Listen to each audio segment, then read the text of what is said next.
मेरी एक कविता है जिसका शीर्षक है कई बार।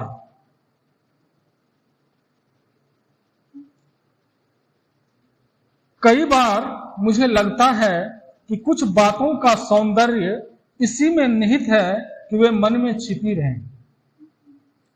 कई बार मुझे लगता है कुछ बातों का सौंदर्य इसी में निहित है कि वे मन में छिपी रहें, जैसे अपने नवजात बच्चे को आंचल में छिपाकर रखती है मां। हालांकि आज के दौर में ऐसा करना असंभव जैसा लगता है।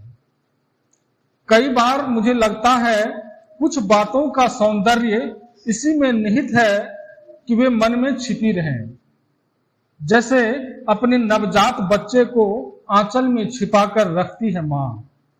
हालांकि आज के दौर में ऐसा करना असंभव जैसा लगता है। कई बार महसूस करता हूं कि हमारा संघर्ष भी निःशब्द ही रहे तो बेहतर। कई बार महसूस करता हूं कि हमारा संघर्ष भी निःशब्द ही रहे तो बेहतर। जैसे अहिबात का दिया दिन रात जलता है अपने ही प्रकाश में अविचल। हालांकि आरोप प्रत्यारोप के अंधर में कोई इस तरह से जिए यह सिर्फ कल्पना जैसा लगता है।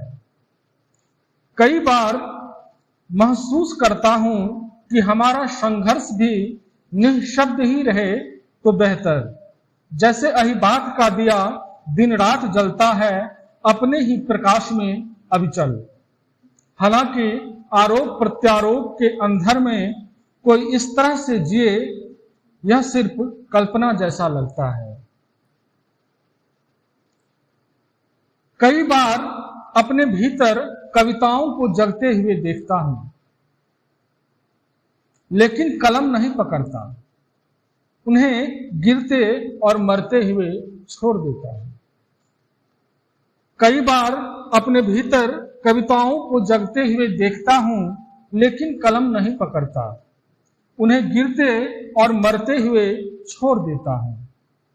इस इंतजार में कि कोई कविता ऐसी भी जन्म ले जिसमें समय का शोर नहीं, एकांत का उद्दीप्त एहसास हो। हालांकि जब स्लोगन और नारे में तब्दील होता जा रहा हो आदमी, तब ऐसी बातें करना गुनाह जैसा लगता है। कई बार अपने भीतर कविताओं को जगते हुए देखता हूं, लेकिन कलम नहीं पकड़ता, उन्हें गिरते और मरते हुए छोड़ देता हूं। इस इंतजार में कि कोई कविता ऐसी भी जन्म ले जिसमें समय का शोर नहीं, एकांत का उद्दीप्त एहसास हो। हालांकि जब स्लोगन और नारे में तब्दील होता जा रहा हो आदमी, तब ऐसी बातें करना गुनाह जैसा लगता है। हर शाम सूरज को अपनी ही रोशनी में लीन होता देखकर,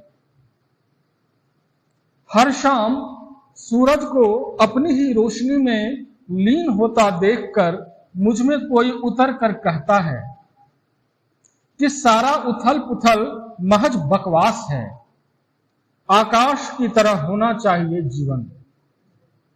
हर शाम सूरज को अपनी ही रोशनी में लीन होता देखकर मुझ में कोई उतर कर कहता है कि सारा उथल पुथल महज बकवास है, आकाश की तरह होना चाहिए जीवन। जो सुबह के सिरहाने में भी उसी तरह बैठा रहता है जिस तरह रात को अपने हाथों का ठाव देता है। हालांकि जब हर आदमी आहट दबाकर जीने को मजबूर हो, हालांकि जब हर आदमी आहट दबाकर जीने को मजबूर हो, तब किसी को दिशा दिखाना पागल होने का प्रमाण देने जैसा लगता है। हर शाम सूरज को अपनी ही रोशनी में लीन होता देखकर मुझ में कोई उतर कर कहता है कि सारा उथल पुथल महज बकवास है, आकाश की तरह होना चाहिए जीवन। जो सुबह के सिरहाने में भी उसी तरह बैठा रहता है जिस तरह रात को अपने हाथों का ठाव देता है। हालांकि जब हर आदमी आहट दबाकर जीने को मजबूर हो, तब किसी को दिशा दिखाना पागल होने का प्रमाण देने जैसा लगता है। धन्यवाद।